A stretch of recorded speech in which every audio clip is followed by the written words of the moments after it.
Welcome back to the Ready Set Show podcast. I'm DT. And I'm Lette. And thank you all for joining us. And we're calling this one, It's Beginning to Look a Lot Like... Fuck this. Thank you to Mo for helping us with the name of this episode. Thanks, man. And guys, it's great to be back. Me and Lette are pumped. It's Monday morning. We got the coffee brewing. Hell yeah. And it's on. I'm sure you'll hear Kinsley. She's wired up. She's PJ masked out. Oh, as man. am I. We got a lot to talk about this episode. Kind of wanted to start off. We got our first snow here in Greeneville. Woo! The excitement, it continues. Like in most places, they got like 3 inches, but on like the outskirts of the county, I think my dad, he lives over in Belton, he got like, I'm gonna say about 6 inches. I was at work Saturday night, and it was like a big deal. Oh, like yeah. They were like watching the radars, and see where I work amongst, there ain't many things I don't like about it, but one thing I think is really cool is they do have a snow policy. Okay. So it's like if something goes on and you gotta leave or you gotta call in, it don't count against you. Oh, that's good. You don't find that much you factories don't. around here. But it was like a big deal, and I remember usually when they call for snow, let's be honest, it doesn't do shit, or No, it it normally barely don't. it does half of what they say. And I remember they said it would start raining and it would turn into freezing rain. And then they was laying out the time frames, and it was so crazy because it did exactly. It actually did it, and it kind of threw almost everybody off because, most of the time around here, they'll be like, we're looking for a foot of snow, and it might like piss pour rain for 30 minutes, and that's it. Yeah, and I remember when I left, it looked like it was seriously going to do something, and then I left work because we weren't sure if we were going to leave early or whatever. Everybody ended up coming in on first shift and everything. I left, and I was like, it just looks like it's raining. Yeah. Well, then I'm like driving home, and then all of a sudden, of course, as I'm driving home, here comes the snow. And I mean, I drive an old Lincoln, so I'm like sliding everywhere.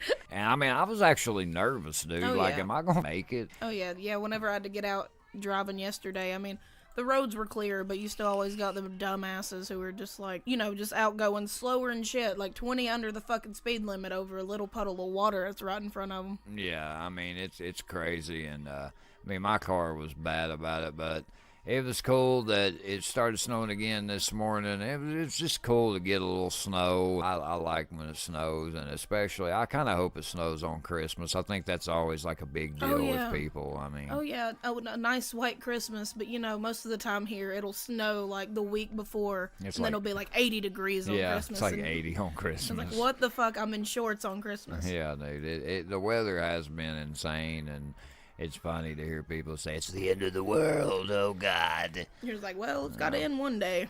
They just look at you like you're fucking crazy. Yeah, exactly. But another thing I'm going to talk about, man, there's a lot going on in gaming. Oh, there is. So as I was flipping through YouTube, as I'm a YouTube fanatic, the new Mortal Kombat 11 trailer dropped. Hell yeah. Showed fucking a fight between Raiden and Scorpion. And now they're basing this game off time bending, which I think is very interesting. Oh, hell yeah. Because it shows Raiden, I mean, he's just beating the shit out of Scorpion toward the end. Does a fatality, explodes his head. I'm like, I'm hooked right there. I'm like, holy fuck yeah. shit, I mean, they had Raiden looking badass. They had Scorpion looking badass. And then all of a sudden, you see somebody walk up behind Raiden, and it's a different looking Scorpion. Oh, shit. And all of a sudden he bursts into the flame Scorpion, and then does like almost kind of like Raiden's Superman dash or whatever, and kills him, explodes his stomach out, pulls out his sword, chops his head off, and then Raiden's head flies up, and his hook goes through him, and it said, "You're next." Oh, shit. And I was just like, oh, you're like, okay, God. Pre-order immediately. Yeah. Well, it says you can pre-order, and then there's a beta. But I noticed, I was watching YouTuber, I think it's Soul Illuminati, a guy watching. He tried to pre-order it on the 8th, and he couldn't find it. Yeah.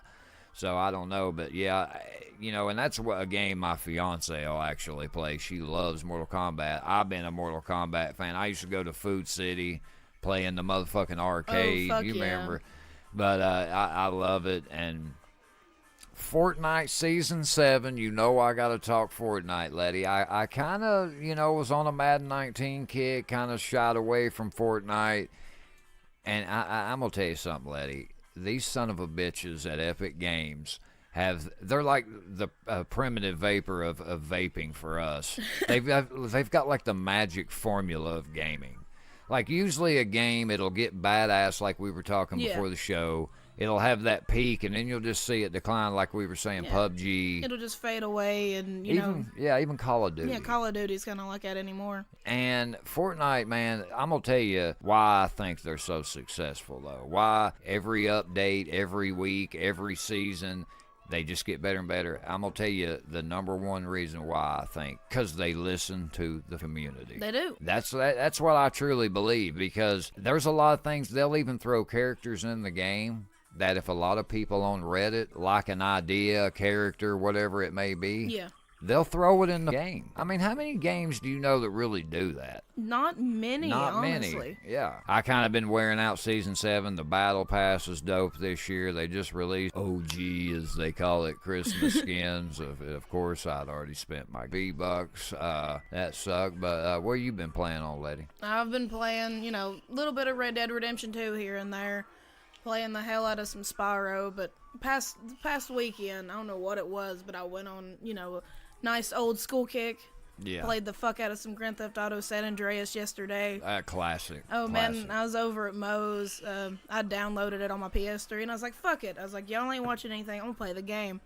Probably played it for like 3 or 4 hours. OTJ's a son of a bitch. Ain't that his name? CJ. CJ. I said TJ. Oh, shit. TJ, you are too, motherfucker. Yeah, I'm just playing the hell out of some older games because, hands down, I don't care what your opinions are on any of the other ones. San Andreas is the best Grand Theft Auto. It really catapulted it, I feel like. It's what shot it off to what it is. They kind of went a little downhill with the Liberty City stories and the Vice City stories, and then, they brought it back with 4 and 5, but... I thought it was cool they did the online thing that. I thought that was really smart because you kind of took almost like a one-dimensional game and you made it like a lot of other possibilities. Oh, yeah. And that honestly started with San Andreas because San Andreas was the only one besides, like 4 and 5 that brought in the 2-player aspect. Yeah. Because all you got to do is find the little sections in the city where the 2-player icons are and boom, you're off playing.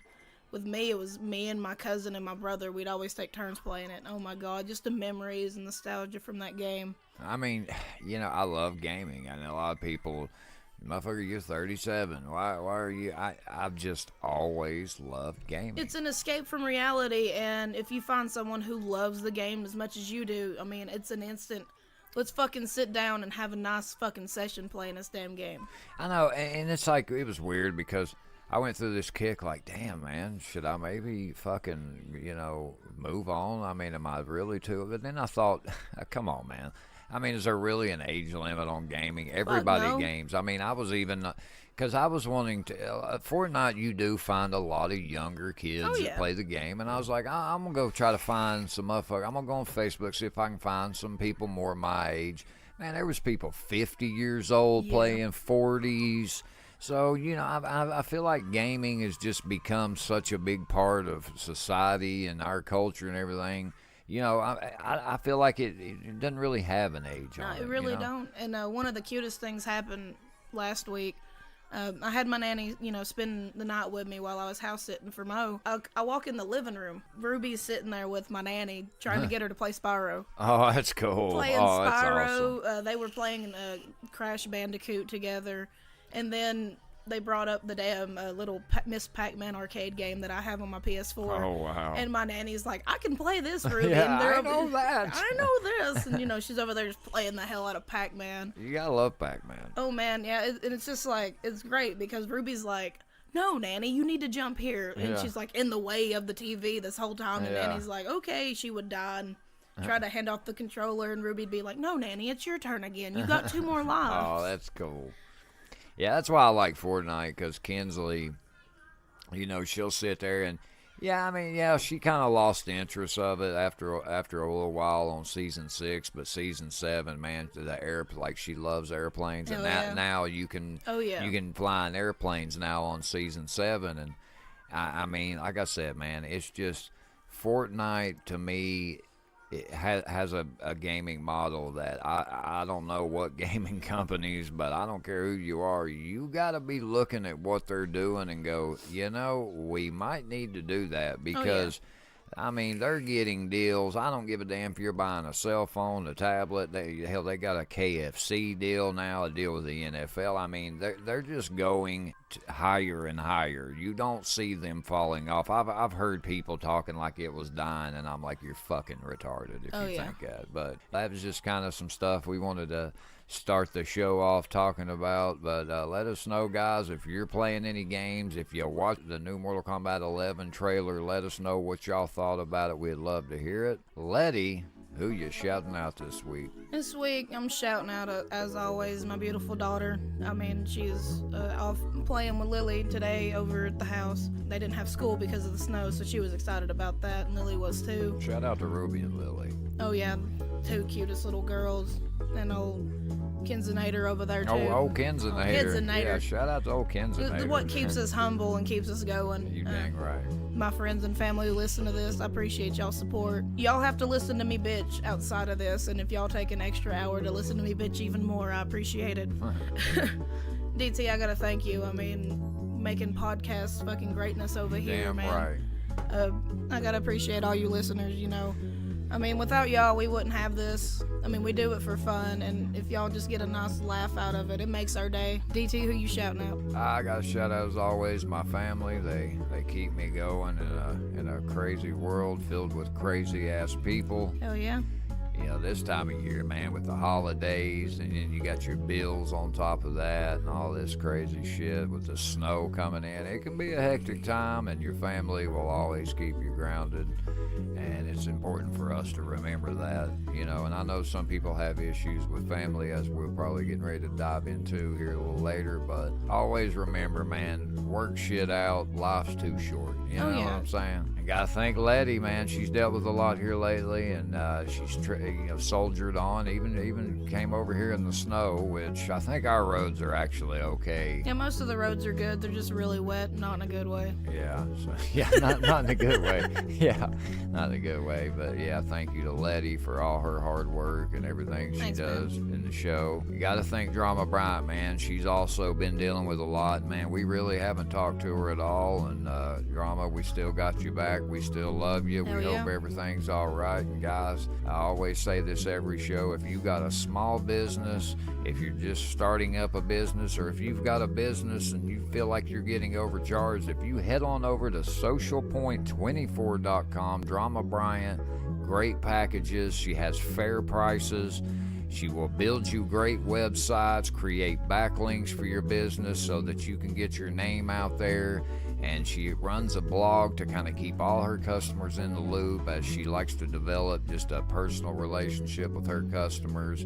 She works Monday through Saturday, man, works her ass off, and she built her business from the ground up, and she will take care of any of your online marketing needs. Trust me on that.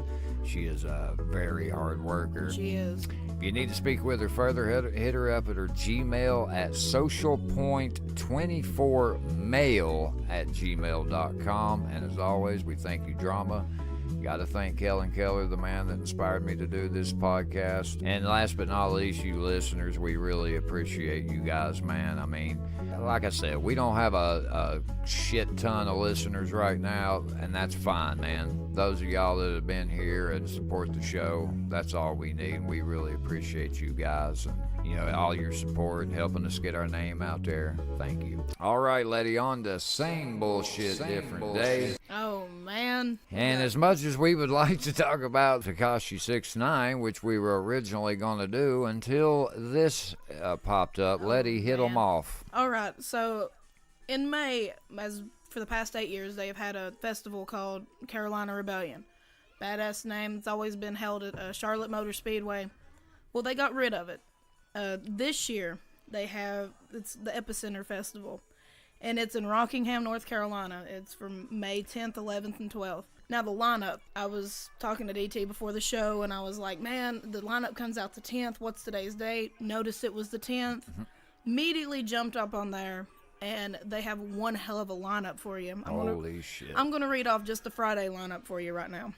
You got Korn, Rob Zombie, The Prodigy, Evanescence, MGK, Meshuggah. You got some Skillet, Beartooth, the Mark Langan Band, Dorothy. You got Black Pistol Fire, Zill and Ardor. You got Knocked Loose, Sloth Rust, Wilson, Hands Like Houses, Hyro the Hero, Amigo the Devil, Arrested Youth, Vane, Black Coffee, and there's more to be announced for day one.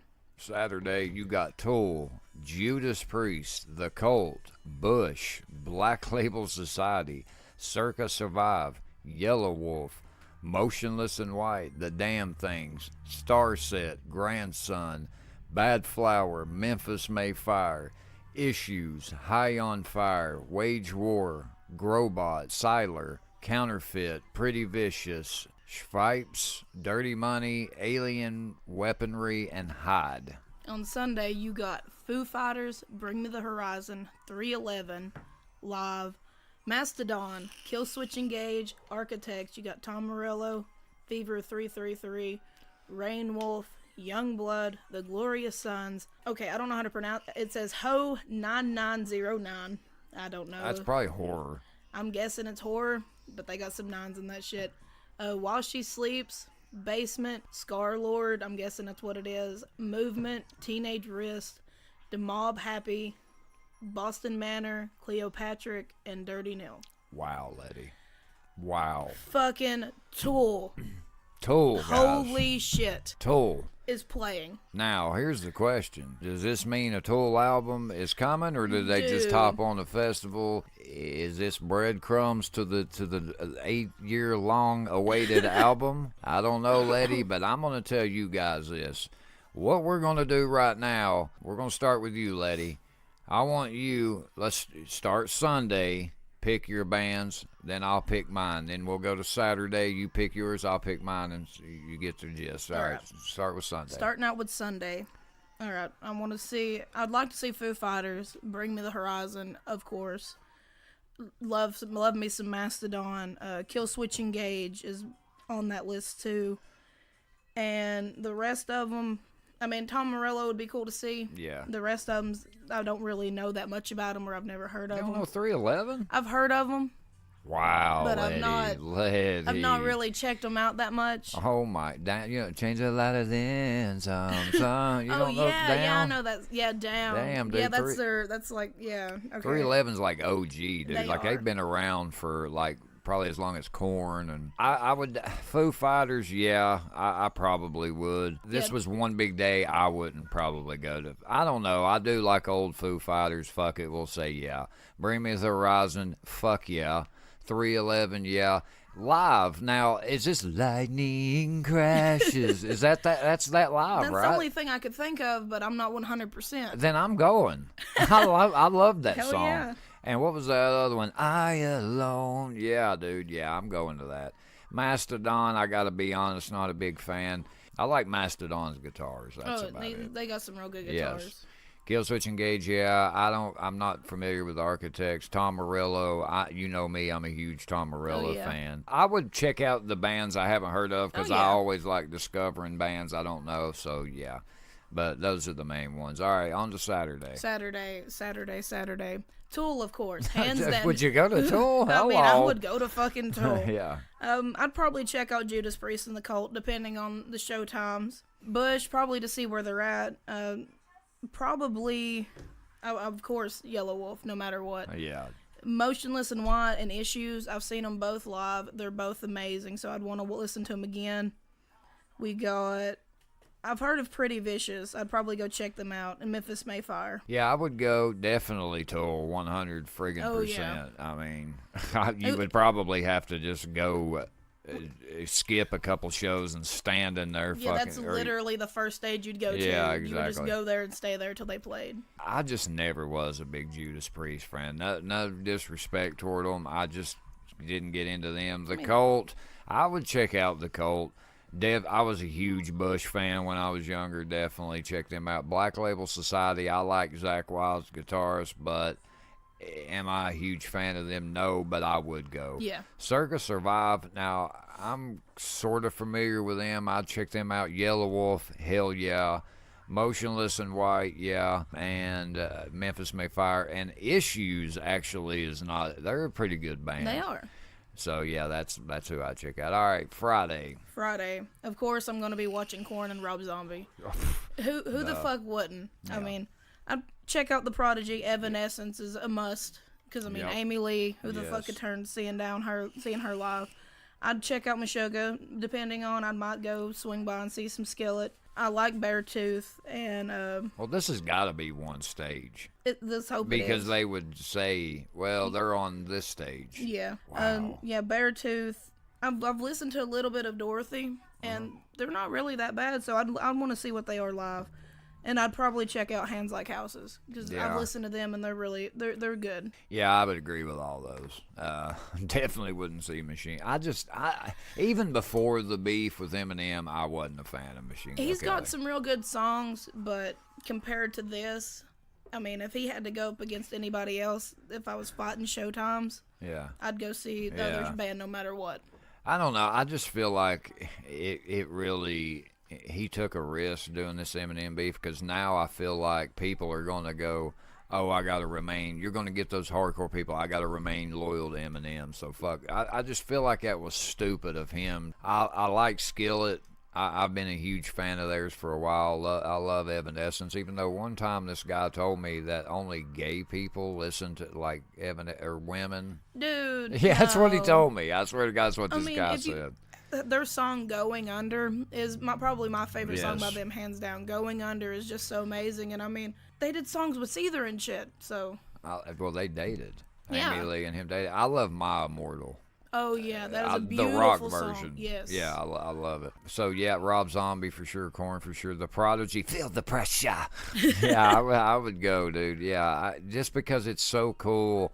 Like, I didn't know Bush was still around. I didn't know Live was still around. The Prodigy, The Cult. Wow, dude. Like, this is so cool. And I love when festivals like this come out. Tickets were how much, Lette? The tickets for general admission for all, I'm guessing it's all 3 days because I couldn't find, like, single day passes. There was $150. Honestly, I'd give $150 just to see Tool alone. Oh, yeah, for sure. A lot of people would. We were trying to figure out kind of this, what happened with calling it Carolina Rebellion. Well, it says the music promoter here is Danny Wimmer, and it says is also putting on the new Sonic Temple Festival, which would have been called Rock on the Range in Ohio. Co-owned and co-promoted by AEG, and it says who have filed a lawsuit against Wimmer for stealing the festivals, and I'm assuming that means not calling them Carolina Rebellion, Rock on the Range, and kind of just giving them Sonic Temple, which that's kind of cool. That is a cool ass name. I don't really care for Epicenter Festival. I feel like he could have maybe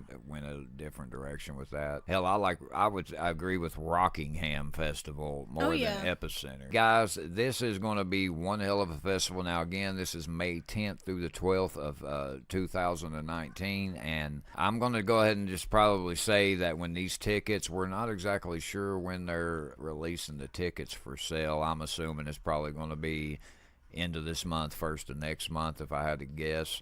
Probably. But you better get them fast. Oh yeah, you better get them fast. The VIP tickets, if I'm not mistaken, I think they were Part 300. Yeah, 300-400. So I don't know what all you get with them. I was just looking up, just basic prices to see what I'm going to be looking at in May, so I know when to start. So I know how much to start putting back. God, dude, this is going to be sick. Dude. Yeah, and just a side note, like as soon as I read it, I immediately looked at DT and just yelled out, Tool's gonna be there, and like we all went fucking berserk for a good 5-10 minutes just geeking out over this. Yeah, like we were gonna talk more Tekashi 69. I was like, fuck You're that. Like, fuck that. We have to talk about this.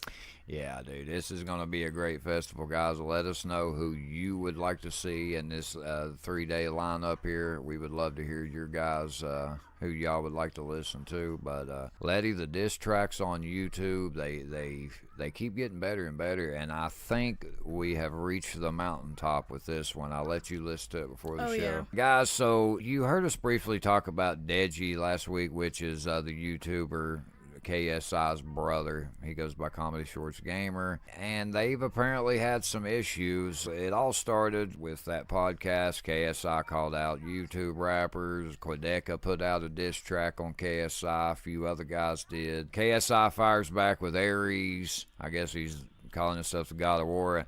And I'll be honest with you, it was fucking terrible. It was, I mean, like, It's trash. I just think KSI could have done better. I don't know if he just maybe was overwhelmed at how good Quedeca did and everything. Well, he called out a lot of people in this song. Then all of a sudden, I guess it fueled from the Randolph-Deji beef. I guess Deji kind of felt like that a lot of the stuff Randolph was talking that KSI told him all this shit and kind of didn't back him, because he puts out this video just like talking about how his brother shits on him and his parents. I don't think it should have been put in public like that. No. KSI said that too. But then Deji says, well, he fucking blocked me on text, calls, social media, you name it. KSI did confirm that in his video because he tried apologizing to him, and then Deji's like, yeah, he's just doing that. Yeah. To try to look sincere to everybody. Deji puts out a diss track with 3 people that I don't think Crypt was going to be on this, because he went to do a song with Deji, but it was about Randolph. Yeah. Because Crypt and Randolph had that. Then the diss track came out before Crypt left L.A., and then he hopped in, and I'm glad he fucking did. Oh, I am too. Guys, this diss track, I've got the link to it, to the YouTube video in the show notes. Holy shit. Just listen to it. I don't know how you come back from that. Honestly, if I was KSI, I wouldn't. I wouldn't either. Be like, nope, I'm done. Because, I mean, once Dax and Crip got up there, it was a wrap. He was destroyed. I was watching a video on this guy. He goes by Screw. I don't like calling them YouTube rappers, but they're on YouTube and rapping, so how can you not? But he was kind of saying, like, how do you come back from that? Because you're getting attacked from 4 sides. One of them's your brother. He knows all your secrets.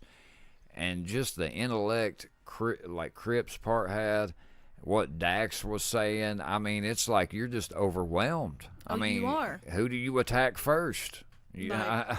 Like even with his past records, with KSI's past diss track records, I mean, it's gonna be shit if he tries to come back. Yeah, Aries was horrible, and he had even had a line because he went at Quedeca most of the song. Yeah, he had a line. Because he's known for making FIFA videos, and he even had a line, "I'll beat you at FIFA." Quedeca was like, "Are you fucking kidding me? Like, is this what we waited 2 weeks on? Like, this is the best you can do?" He's like, "Dude, I know you're better. You can do better than this." Like, it was just terrible. Yeah. But I just thought it was interesting that these two are going back and forth. Well, I was on Deji's side here. I didn't really agree with the whole public thing. I still don't. Yeah. Then he goes on Logan fucking Paul's podcast. Oh, fuck. You know, they had the beef from the fight and everything, and then next thing you know, I'm watching, and I said, please tell me this motherfucker did, and then he lost me. I think they're both morons now. I kind of liked KSI at one time, but then when Deji went on Logan Paul, it's like clearly you're just trying to cut deep on your brother. You know what I mean? I don't think this is fake. I kind of did at first. I don't think it is now. I don't get it. I don't understand it. I really hate it. I hate because you know, man, I've been into it with my brother before, and it sucks. Oh, yeah. And your family and stuff like that. But I just don't agree that you take it public. You know what I mean? I've never understood that. Work the shit out behind the scenes. Oh, yeah. I mean, and if you want to, like, take it to real life, it's basically the thing of you and your sibling fighting, and then you take it straight to Facebook. And you just post everything that happens. Yeah, exactly. My thing is, family matters should never be discussed in public, but this generation, it's just like they feel the need to do that. And if this shit is for more views, get people to subscribe, whatever, then they're two demented fucks. Yeah, and I've lost any respect that I've had for them. I just really don't understand why he went on the Logan Paul podcast. I was just like, Deji, dude. You had people on your side, and that right there, you're going to cause a lot of people to not be on your side. Definitely. The diss track, guys, definitely check it out. Again, if you have a problem with a family member, guys, don't resolve it putting shit on Facebook. I've probably been guilty of it before, and I just feel like people don't need to know that. Yeah, especially if it's real personal. Because there's fucked up people that'll use shit like that against you if you get into it or whatever. But let us know if you all have followed this. I don't know how many big YouTube fans that we have out there, but we want to know. And Again, let us know on the Epicenter Festival who you guys would like to go see. Oh, yeah, definitely. Highlighted band or artist of the week.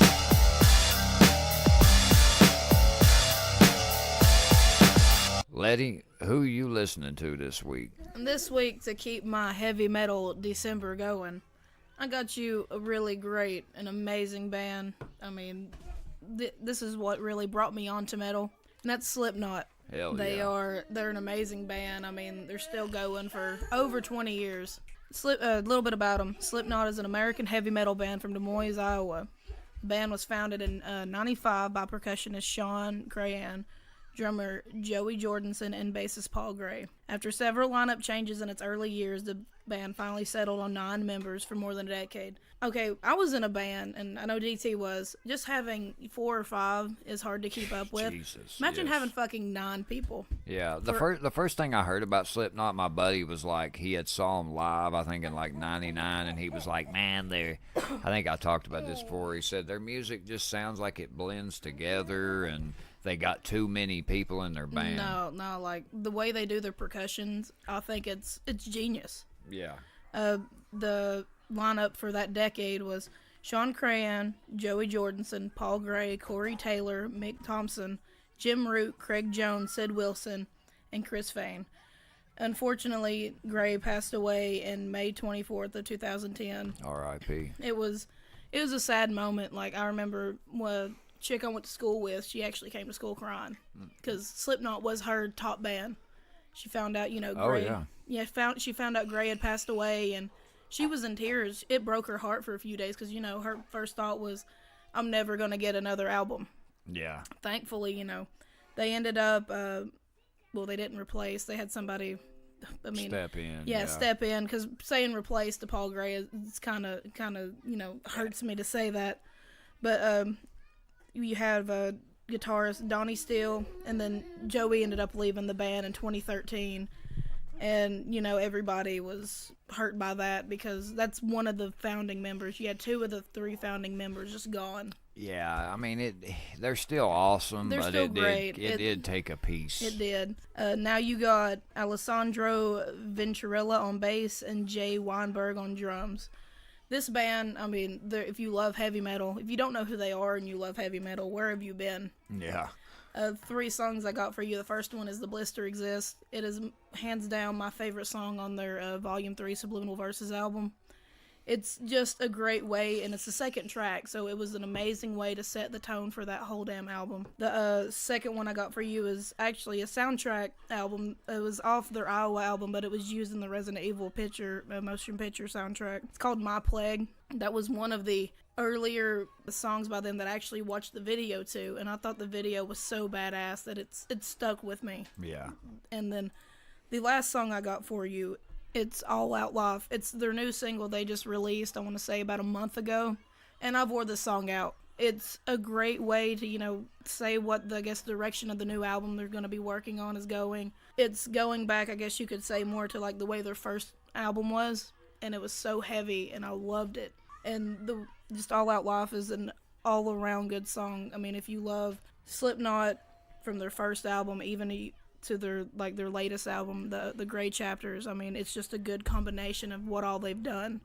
So I highly recommend checking out Slipknot if you love heavy metal. Even if you don't love heavy metal and you just want someone new to listen to, check them out. You might actually find you a band you really enjoy. DT, who you listening to this week? Definitely check out they did the Beastie Boys cover, Oh, Sabotage yeah. with Korn. That was badass. My band this week, guys, 21 Pilots. I actually just kind of stumbled upon them. I was seeing them everywhere. Yeah. I like finding unique bands that don't sound like anybody. These guys are just a 2-piece band. I'm assuming, I don't know if they just have the other members, if it's just background DJ, whatever. Yeah. I love their sound. It's unique. It doesn't sound like anybody else, but they're an American musical duo from Columbus, Ohio. They formed in 2009 by lead vocalist Tyler Joseph along with Nick Thomas and Chris Sally, who left in 2011. The current lineup is Joseph and drummer Josh Dunn. They put out 2 self-release albums, 21 pilots in 2009 and regional at best in 2011. These guys have so many good songs. It was really hard to pick 3. Well, actually, I kind of did 4 because one of them tied. First one's Stressed Out. I just love the beat of that song. Dude, Ruby loved that song. I mean, how can you can relate to that song? We're all stressed out. Yeah, everyone can relate to that fucking song. Yeah. Next one I got is one I really like, Polarize. Yes. You can relate that to you and your friends. You all got problems. So, the last one is Heavydirtysoul. This one has become one of my favorites. Yeah, I caught you singing, lady. It's become one of my favorites. I just love how this is the one they open their shows with, and I love the way he has like that quick rap type sound. I love it. And then the one another one I really like, I had to include this one, is Car Radio. Yes. I think this is the one that kind of put them on the map. And I love the piano, how it gets mellow, and then just how hard it gets at the end. Guys, we got 21 Pilots, Slipknot for you this week. Definitely, if you haven't checked them out, I don't know where you've been. And again, a lot of the times, I'm sure most of y'all heard, but maybe you haven't heard some of the songs. I'm sure you have this week, but these are just the bands we're listening to this week. All right, guys, there's not going to be, there's no dumbasses this week. Which I guess you could say is a good thing in a way. Yeah, it's a good thing. I mean, it's great. Yeah. And we're actually thinking about might have a badass of the week. A badass of the week. I mean, yeah, we never know. Share some positivity. We'll figure it out. But on to Urban Dictionary Word of the Week. Letty, what's your word this week? Oh man, my word this week, it's a sassassin. That's what it is. And Sassassin. And the thing you got the king or queen of sass, the sass master. Oh yeah. And what comes to my head when I think of that, Lisa Lampanelli. Yeah. She is a sass master. Or I could have just easily just said, my daughter, my 6-year-old, almost 7-year-old. Oh yeah. She's a sass master too. She actually snapped at me last night. Mm-hmm. She was saying something. She threw that hip out and snapped them fingers. And my roommate Kristen, she died. She was over there laughing at me. So Kinsley does that too. Puts a hand on the hip. Put the hand on the hip, and then you got a sassassin out there. Yeah. DT, what's your word this week? Mine is street soda. I mean, we're all guilty of this if you've drank in your life. It's an alcoholic drink that is typically made in a fast food soda cup so that it can be consumed in public spaces with little suspicion from others. Which it really works out until you get shitty, and then you're done. But once you get sloppy, they know that you got you a street soda. How many times you mixed up a drink in a McDonald's cup? Oh, listen, it's more Wendy's for me, but I mean, it works out. All right, guys, on to Sports Junkies. I told you guys last week we're going to go over the bowl schedule coming up, and this is the time I love it because I love the bowl games, but I kind of get sad because I know football season is coming to an end. Letty will discuss the week, I believe it's 14 of NFL. All right, so guys, what we're going to kind of do is we're going to go over the bowl schedule, and we'll do the playoff last, and we're just kind of, whether you've heard of them or not, Letty, just pick. All right. So we're first game Saturday, December 15th. We got the Air Force Reserve Celebration Bowl, North Carolina A&T versus Alcorn State. North Carolina. I'll go Alcorn State. I'm just yeah. Like I've heard of that one. New Mexico Bowl. We got North Texas versus Utah State. I'll take Utah State. Yeah, Utah State. Yeah, they're actually decent. We got the Auto Nation Cure Bowl, Tulane versus Louisiana. I'm going Louisiana. I'll say Tulane. They're decent, I guess. Mitsubishi Motors Las Vegas Bowl, Fresno State, Arizona State. This will be a good game. I'll say Arizona State. I'll agree. Arizona State. Raycom Media Camellia Bowl, Georgia Southern versus Eastern Michigan. I'm going to go Georgia Southern. I'm going to go Eastern Michigan. All right. R&L Carriers New Orleans Bowl. We got Middle Tennessee versus Appalachian State, baby. I'm going to go Appalachian State. Yep, Appalachian State. They got heart. We got Cherubundi Boca Raton Bowl. I've been to Boca Raton. Beautiful place, by the way, Letty. UAB versus Northern Illinois. Who you got? I'm going to go Northern Illinois. I'm gonna go UAB. We'll split on that one. I ain't even saying the dates now. Okay, I'm going to start saying Wednesday, December 19th, we got the DXL Frisco Bowl, San Diego State versus Ohio. Who you got? Ohio. I'm going Ohio. I agree. Thursday, December 20th, Bad Boy Mowers Gasparilla Bowl. Gasparilla, I lived in Tampa. Gasparilla, it's like, Mardi Gras? Yeah. They do that, but it's with pirates. Oh, hell. It's the shit, That dude. sounds amazing. Yes. Marshall versus South Florida. And South Florida College is awesome. South Florida. I'm going to go with South Florida, too, even though Marshall probably will get that one. I'm going to pick South Florida just because I live there, and it's awesome. You got to show some love. Yeah. Friday, December 21st, we got the Makers Wanted Bahamas Bowl. Damn, I wish we could go to the Bahamas Bowl. Can we ride? FIU versus Toledo. I'm going to go Toledo. I'll go Toledo. Moving on, we got the famous Idaho Potato Bowl. Fuck yeah. God, you got to be mad if you play in this. Nah, hey, at least you're in a bowl. Yeah, though. you're in a bowl game, man. I know we're not. Fuck. Western Michigan versus BYU. I'm going to go BYU here. I'm going to go Western Michigan. Maybe a good choice they can win. Saturday, December 22nd, we got the Jared Birmingham Bowl. I've never even heard of that bowl. Memphis versus Wake Forest. Oh, my God. Wake Forest made a bowl, and we beat the shit out of them, and we didn't make it? Oh, my God, dude. That's bullshit. I'm going, who you got? what was the first one? Memphis? Or Wake Forest, yeah. I'll go Memphis. I'm going to say Wake Forest just to rep the ACC, even though I can't believe that, dude. They went to a bowl. Maybe they, if they came out with a winning 6-6, I mean, I can't really. Lockheed Martin Armed Forces Bowl, we got Houston versus Army. I'm going to pick Houston. I'm going to pick Houston. We got the Dollar General Bowl. Dollar stores, boy, they taking over, The dollar man. store, they're just mini Walmarts. They are, dude. Buffalo versus Troy. I'm going to go Troy. I'm going to go Buffalo. All right.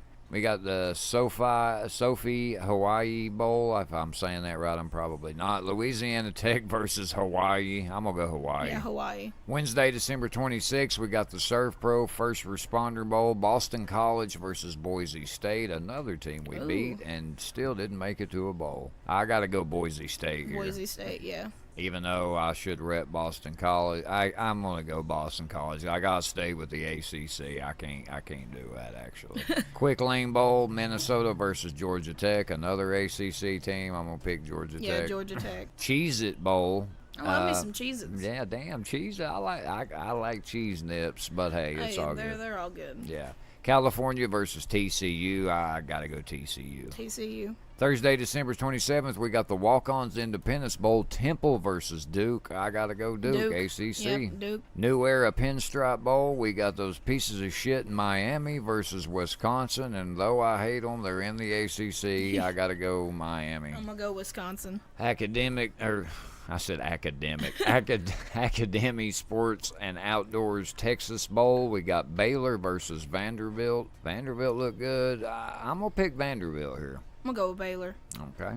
Friday, December 28th, Franklin American Mortgage Music City Bowl, Purdue versus Auburn, and I'm going to go Purdue. Purdue. I'm going to go Auburn. All right.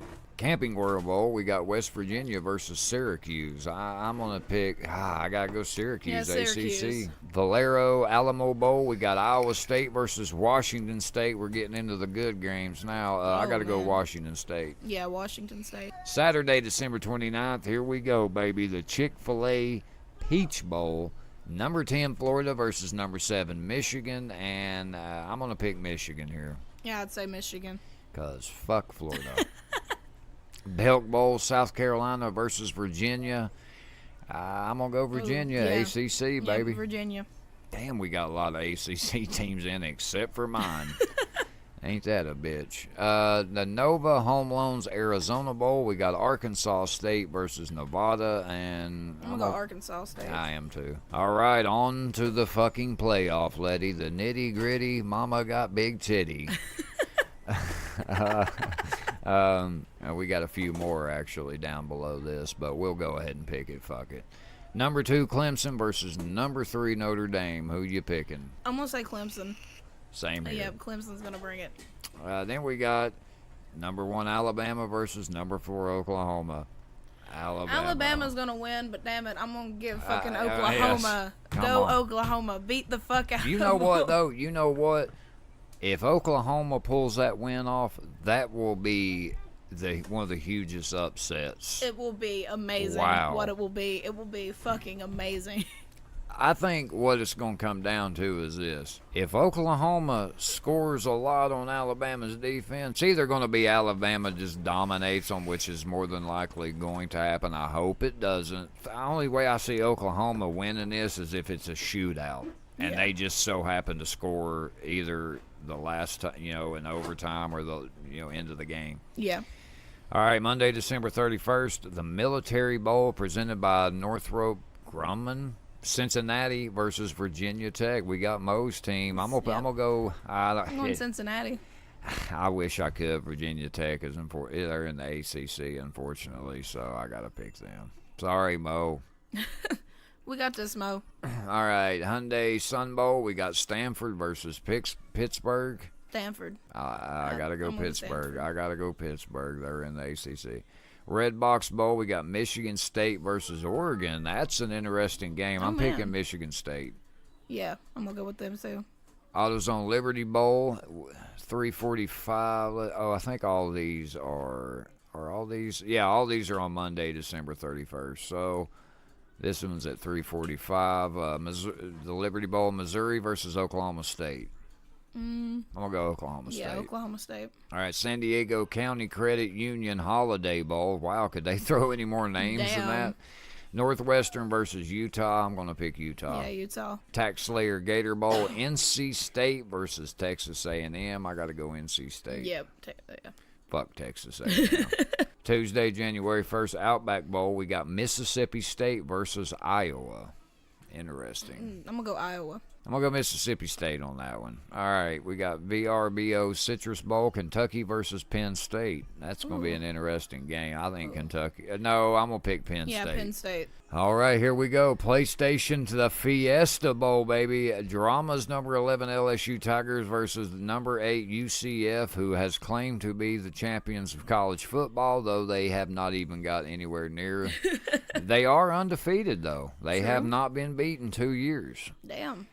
I think LSU slaughters them. LSU's gonna whoop their ass. Mm-hmm. You got this, Drama. Please do, because if I have to hear them motherfuckers say they're champions again, they didn't even get to the playoff, but they're the champions. They had a parade and everything last year. Holy Letty. fuck. Yeah, that's how ridiculous. Oh my god. All right, now on to the Rose Bowl, presented by Northwestern Mutual. Number 9 Washington versus your number 6 Ohio State Buckeyes, and I think y'all win this. Oh yeah, we gonna get it. And the last, we got the Allstate Sugar Bowl, number 15 Texas versus number 5 Georgia. I think Georgia gets that one. Oh yeah. Though I hope Texas pulls that one out.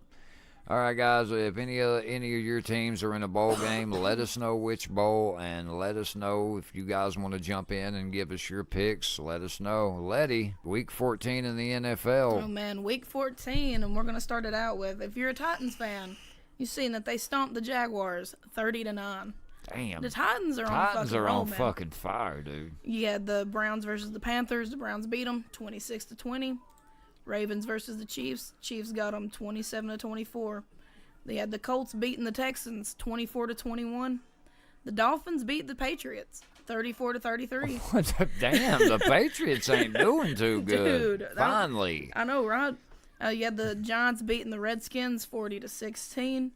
The Saints beat the Buccaneers 28-14. I mean, they better have come back after losing last week to the Cowboys. You got the Falcons and the Packers. The Packers beat them 34-20. Jets versus the Bills. The Jets won 27-23. You had the Bengals versus the Chargers. The Chargers beat them 26-21. Broncos versus the 49ers. 49ers got it with 20-14. Eagles versus the Cowboys. Cowboys beat them 29-23. The Raiders beat the Steelers. Yeah, hell baby. Yeah, 24-21. Go fuck yourself, Steelers. Lions beat the Cardinals 17-3. You had the Bears beating the Rams 15-6. And today we have the Vikings versus the Seahawks. I'm going to go Vikings. Yeah, I'm going to go Vikings too. Damn, look at the Browns beating the Panthers. I know. Like, damn, the Browns are 5-7. Damn, dude. They're getting better though, man. dude, I just can't believe the Dolphins beat the fucking Patriots. I can't like, either, holy dude. That's shit. fucking crazy. But I'll tell you right now, the Chiefs, the damn Saints, the Titans. I mean, dude, there's just so many good teams. They're on fire. Yeah, dude. There's just so many teams coming out of the woodworks. I'm telling you, man, it's going to be an interesting. The Texans. Yeah. They lost to the Colts, but man, they put up a hell of a fight there. It's going to be interesting to see how it unfolds. Oh yeah, definitely. Look at the Chargers, 10-3. Damn.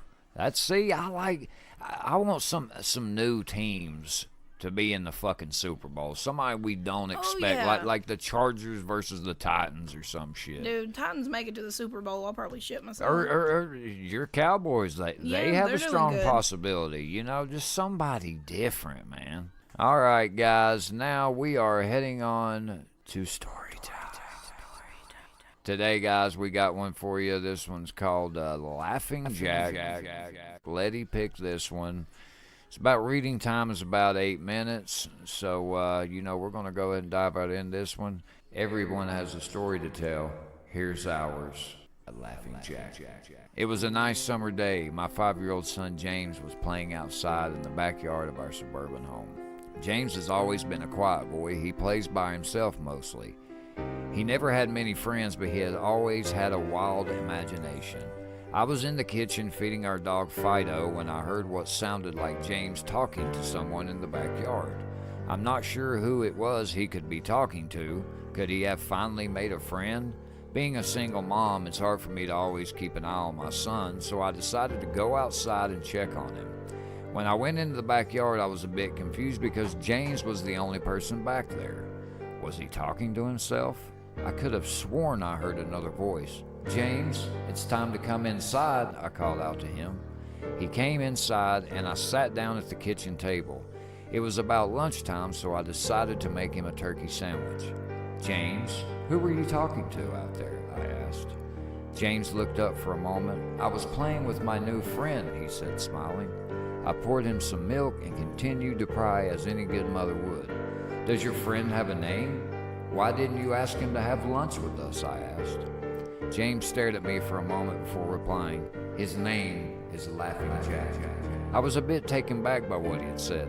Oh, that's a strange name. What does your friend look like? I asked, a bit confused.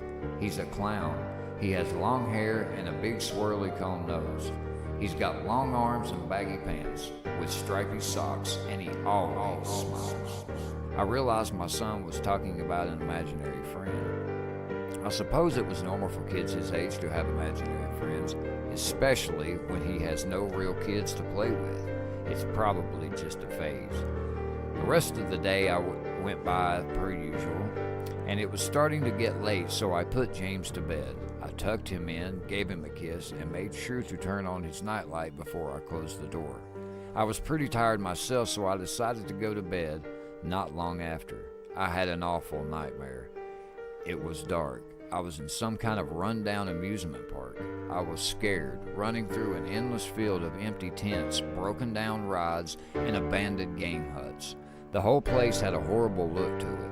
Everything was black and white. The prized stuffed animals all hung from nooses in the game huts, all with sick grins stitched on their faces. It felt like the whole park was looking at me, even though there wasn't another living thing in sight. Then suddenly, I began to hear music play. Sounds of Pop Goes the Weasel being played on a squeeze box echoed through the park. It was hypnotizing.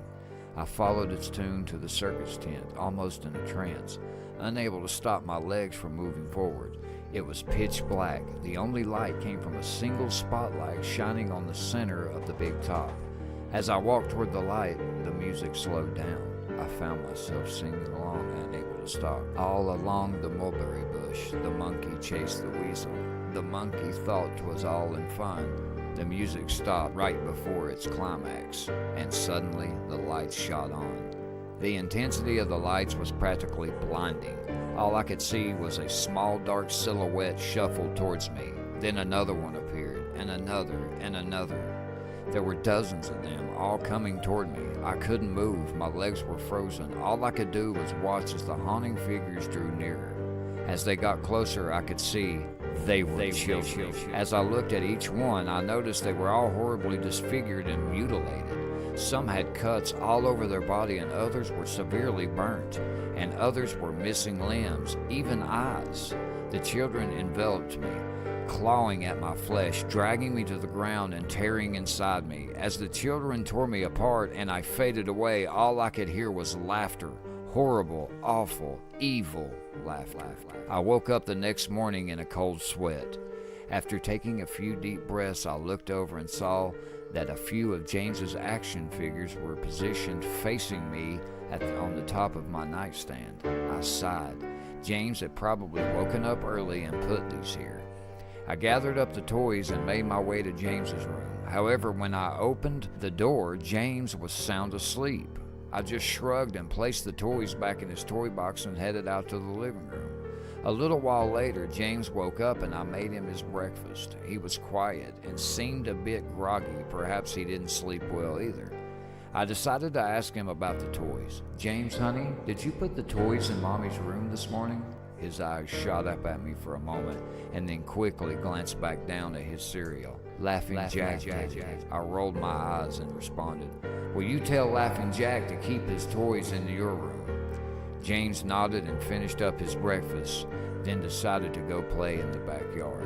I went to relax in the living room and I must have dozed off because I woke up a couple hours later. Shit, I need to check on James. I was a bit worried. It had been over 2 hours and I haven't checked on him. I stepped out into the backyard and James wasn't there anymore. I was getting so nervous I called out to him, James, where are you?" Just then, I heard a giggle come from the front yard. I rushed through the gate around the front of the house. James was sitting there on the sidewalk. I breathed a sigh of relief and walked over to him. "James, how many times have I told you to stay in the back?" "James, what are you eating?" James looked up at me and then reached into his pocket and pulled out a handful of hard candies in all colors. This made me nervous. "James, who gave you that candy?" James just stared at me, all and not speaking. "James, please tell Mommy where you got that candy." James hung his head down and said, Laughing Jack gave it to me." My heart sunk. I kneeled down to look at him in the eye. "James, I've had enough of this damn Laughing Jack thing. He is not real. Now this is a very serious situation and I need to know who gave you the candy." I could see my son's eyes tear up.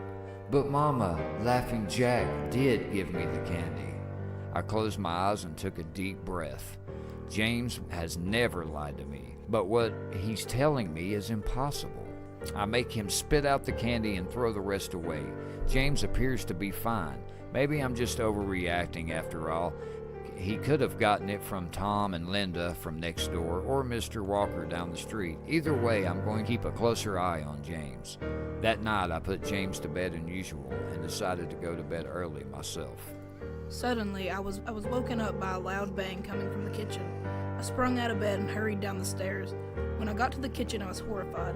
Everything on the counters had been thrown on the floor, and our dog Fido hung dead from the light fixture. His stomach was cut open and stuffed with candy, the same type that James was eating earlier that day. My shock was quickly broken by a sharp scream coming from James's room, followed by loud crashes. I quickly grabbed a knife from the drawer and moved up the stairs with the speed that only a mother whose child is in danger could have. I burst through the door and flicked on the lights. Everything in the room was knocked over and tossed on the floor. My poor son in his bed, crying and shaking with fear. A pool of urine stained the sheets. I scooped up my child and ran out the house and went next door to Tom and Linda's house. Luckily, they were still awake. They let me use their phone and I called the police. It didn't take them long to arrive and I explained what happened. They looked at me as if I was crazy. They searched the house, but all they found was a dead dog and 2 trashed rooms. The officer told me that someone had probably gotten into the house and done this right before making a quick escape when they heard me coming up the stairs. I knew it wasn't true. All the doors were locked and none of the windows were open. Whatever was in my house didn't come from outside. The next day, James stayed inside. I didn't want him to leave my sight. I went into the garage and found his old baby monitor and set it up in his room. If anything comes into his room tonight, I was going to be able to hear it. I went to the kitchen and grabbed the largest knife from the drawer and put it on my nightstand. Imaginary friend or not, I'm not letting anything hurt my little boy. Soon enough, night came. I put James to bed. He was afraid, but I promised him that I wasn't going to let anything happen to him. I tucked him in, gave him a kiss, and turned on the nightlight. Before closing the door, I whispered to him, "Good night, James, I love you." I tried to stay up as long as I could, but after a few hours, I felt myself drifting off. My baby would be safe for the night, and I needed sleep. Just as I lay my head on my pillow, I heard some soft noises coming from the baby monitor I had put on my nightstand. At first, it sounded like interference, like a kind a radio would make. Then it turned into a soft moan. Was James asleep? Then I heard it, the laugh from my nightmare. That horrible laugh. I sprung up from my bed and grabbed the knife from under my pillow. I rushed over to James's room and creaked the door open. I tried the light switch, but it wouldn't come on. I took a step in and I couldn't see the warm, and I could feel the warm, thick liquid on my feet. Suddenly, James's nightlight came on and I could see the absolute horror laid out in front of me. James's body was nailed up on the wall, the nails piercing through his hands and feet. His chest was cut wide open and his organs hung down to the floor. His eyes and tongue had been removed along with most of his teeth. I was disgusted. I could hardly believe that was my baby boy. Then I heard it again, the soft, desperate moan. James was still alive. My baby, my poor baby, in so much pain, barely clinging to life, I ran across the room and vomited on the floor, but my sickness was interrupted by a horrible cackle coming from behind me. I spun around, still wiping bile from my mouth, then out of the shadows emerged a fiend responsible for all this horror. Laughing Jack. His ghost, white skin, and matted black hair hung down to his shoulders. He had piercing white eyes surrounding by dark black rings. His twisted smile revealed a row of sharp, jagged teeth, and his skin didn't look like skin at all. It almost looked like rubber or plastic. He wore a patchy black and white clown outfit with striped sleeves and socks. His body itself was grotesque. His long arms hanging down past his waist, and the way he was poised made him look almost boneless, like a rag doll. He let out a sickening laugh as if to let me know he was pleased with my reaction to his work. He then turned around slowly in front of James and began to laugh even more at the horrific sight he had laid out. That was enough to shake me from my terror. I snapped, "Get away from him, you bastard!" I rushed to the monster, raising the knife above my head, and stabbed down at him, but as soon as the knife touched him, he disappeared in a cloud of black smoke. The knife passed right through and pierced James' still beating heart, splashing the warm blood on my face. No, what have I done? My baby. I killed my baby. I immediately fell to my knees and I could hear sirens in the distance growing louder. My boy, my sweet baby boy, I promised Mommy would protect you, but I failed. I'm sorry, James, I'm so sorry. Police soon arrived to find me in front of my son, still wielding the knife covered in my baby's blood. The trial was short. Insanity. I was placed in the house for the criminally insane, where I've been for the past 2 months. It's not so bad here. The only reason I'm awake now is because someone is playing Pop Goes the Weasel outside my window. I'll talk to the orderlies about it in the morning. Dang, dude. That took a fucking turn, man. I remember that story, dude. Yes. And it fucked me up every time. You know? I mean, just to come in and see that. God, we're such demented people. Dude, just whoever came up with that story. Yeah, it's crazy. a great story. Guys, again, that one was called Laughing Jack. If you guys want to check it out, I'll leave the link to this on creepypasta.com. It's a great site if you love creepypastas, just any creepy story. Definitely check it out. All right, moving on to the... Welcome to Thunderdome, bitch. All right, guys, we got 2 big-name Netflix shows. I mean, probably 2 of the biggest of all time on Netflix. I mean, if not, they're damn near it. We got Narcos taking on Breaking Bad. We got the Battle of the Drugs series out here. Hell We got yeah. Pablo Escobar versus Walter White's nerdy-looking ass. We got meth versus cocaine Okay. and marijuana. But guys, we're just kind of going to talk which we like better and why, and just kind of dive in depth about both of these shows. Letty, are you ready? Oh, Spaghetti, man, I'm ready. Hetty, Nettie. Ready, DT. Now let the battle commence. Letty, you know, I'm a huge Narcos fan, as you know. Oh, yeah. I know you're pretty familiar with. Yeah, both of these. I'm familiar with both of them. I've watched more Breaking Bad than Narcos, but Yeah. I mean, they're both really great shows. So you pretty much would pick Breaking Bad. Yeah. Here. Okay. Yeah, I see. It's the opposite for me. I have watched Breaking Bad. I do like it. It's a damn good show. But I'm a Narcos fanatic. You know, Narcos guys, as you know, the first two start out about Pablo Escobar, the where they eventually killed him, how he got his start, everything. His whole crew, just, you know, the DEA, it focuses on them too. And, you know, then you got the third one, which is about the Cali cartel who takes over after Pablo, which is one you watch, Letty. Yeah. And then you have the new one, that literally just came out, Narcos Mexico, which technically would be the first one. Then you would go to the first two, and then the Cali Cartel one. I love it. It's a great series. Now, a lot of it is in Spanish, so a lot of it is subtitles. Yeah. But I'm still a huge fan. I think this is because it's all true. I mean, Yeah. all these stories, you know, Narcos Mexico is, of course, about the Guadalajara cartel in Mexico, which, you know, them cartels, they just called El Chapo. He actually was a part of the Guadalajara cartel, which is, you know, Angel Felix, I believe is his name, who gave Chapo his start. And, you know, of course, now, you know, Chapo, I mean, he's probably the most famous narco. But I'll tell you an interesting fact. You know that narco-terrorism actually started with Pablo Escobar, where they used car bombs. He shit. actually was the first narco-terrorist. Damn. Interesting fact. But Breaking Bad, you know, I just hate meth. Like, I hate it. I did try it a few times back in the old Wild West party days. I've tried it. And I don't know, man. It's a nasty feeling. It's just, I've seen a lot of good people just like, I mean, beautiful people just turn disgusting. I don't know if maybe that kind of bias steered me away from Breaking Bad a little, but it's a damn good show. Oh, yeah, it is a damn good show. I mean, you got damn Malcolm's dad from Malcolm in the Middle Ain't playing that a crazy? badass. Oh, Walter. Oh, Walter White. You know, you got Jesse Pinkman. Yeah. Yeah, he's a fucking badass damn assistant, too, so. That's a fucked up little duo there, but It is. they made it work. They dude. did. They made it work, and God, how many seasons do they have? I want to say about, what, 8? Yeah, they had a lot before the end there, and I just thought it was interesting how that show unfolded. You know, Walter White, of course, was a chemist. He was like a chemist teacher who ended up getting like brain cancer or some shit. And didn't they fire him, and then that's how you. Yeah, I'm pretty sure if I remember correctly. God, it's been a minute since I've seen the beginning of it, but yeah. They ended up he ended up losing his job, and he's just like, I need money for my treatment, so he just starts making meth. Yeah. And he made like the pure shit that no one could figure out what the fuck yeah, he that was fucking making. blue stuff. Yes. God, Ew.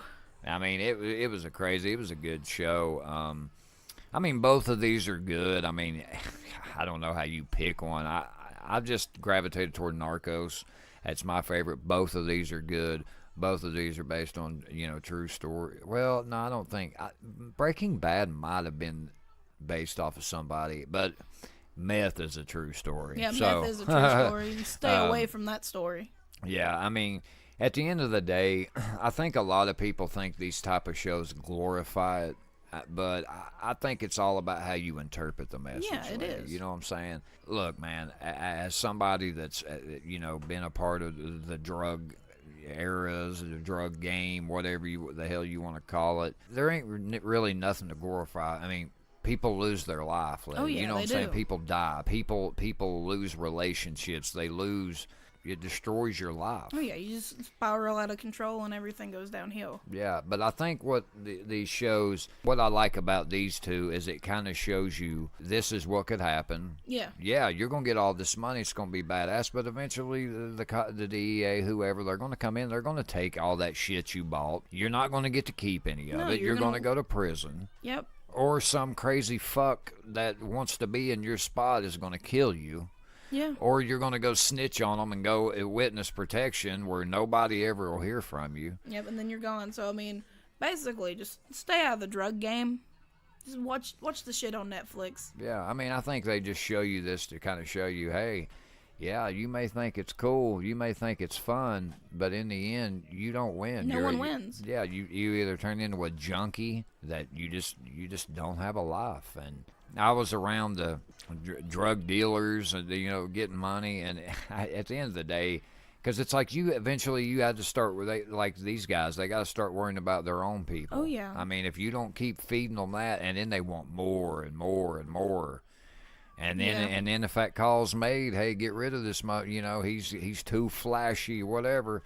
You're gone. Yeah, I mean, drugs, the war on drugs, in my opinion, will never end. It won't. Because I think drugs are an answer for a lot of people, and I also think, on the other aspect, a lot of these high-ranking cops, politicians, they get their pocket greased. There's too much money in drugs. Oh, there is. And there's too much money in keeping it illegal than legalizing the shit that should be legal. Take it for, everybody knows, marijuana. Yeah. It's a fucking plant. Why the fuck do we have this plant illegal? You know how to beat the war on drugs? Make it legal. Exactly. I mean, but they're not going to make heroin legal. If they made everything legal and let people do themselves, they wouldn't want to do it. Because that's one... In my younger days, I mean, I know I'm only 23, but back when I was like 13 or 14, I'd always want to drink every time I got a hold. Didn't matter what it was. It's just because I wasn't allowed to do it because I wasn't 21. Yep. So, I'd sit there, be down in a bottle of vodka, and I'd feel like, wake up the next day. Surprisingly, wouldn't have a hangover, but I mean, I'd just be like, man, why did I do that? But, it's just because I'm not allowed to do it. And that's what makes it, fun in a way. Yeah. I again, I like these type of shows. I mean, yeah, they're going to show you the highs and the lows of it. Oh, yeah. But at the end of the day, a lot of these guys die, go to prison. You get those very selected few that make it, that get out. But a lot of these guys just don't know when to quit.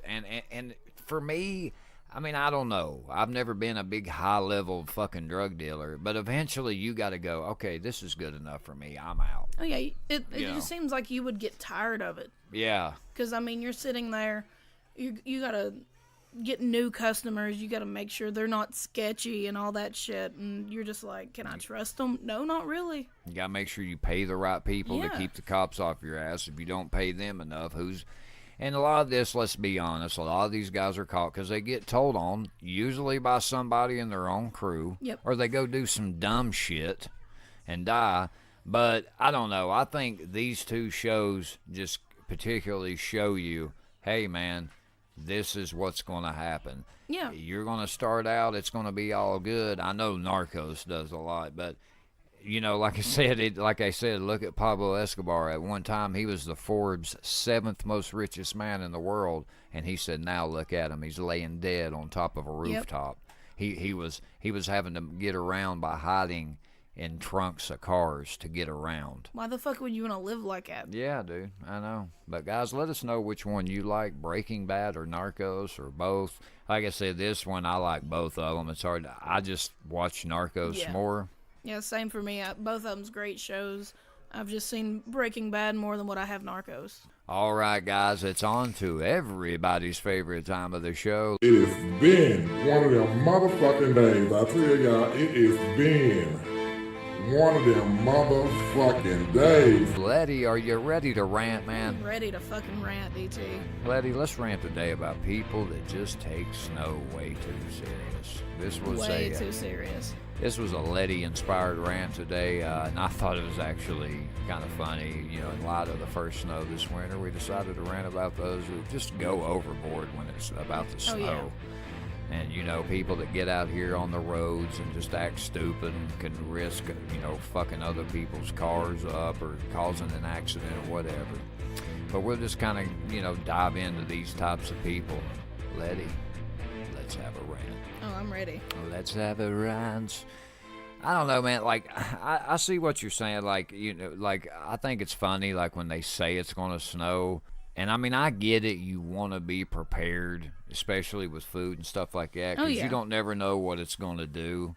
But I just hate those people. Like, don't go in there and be an asshole and buy, like, 5 loaves of bread when you know somebody else is going to need it and shit, too.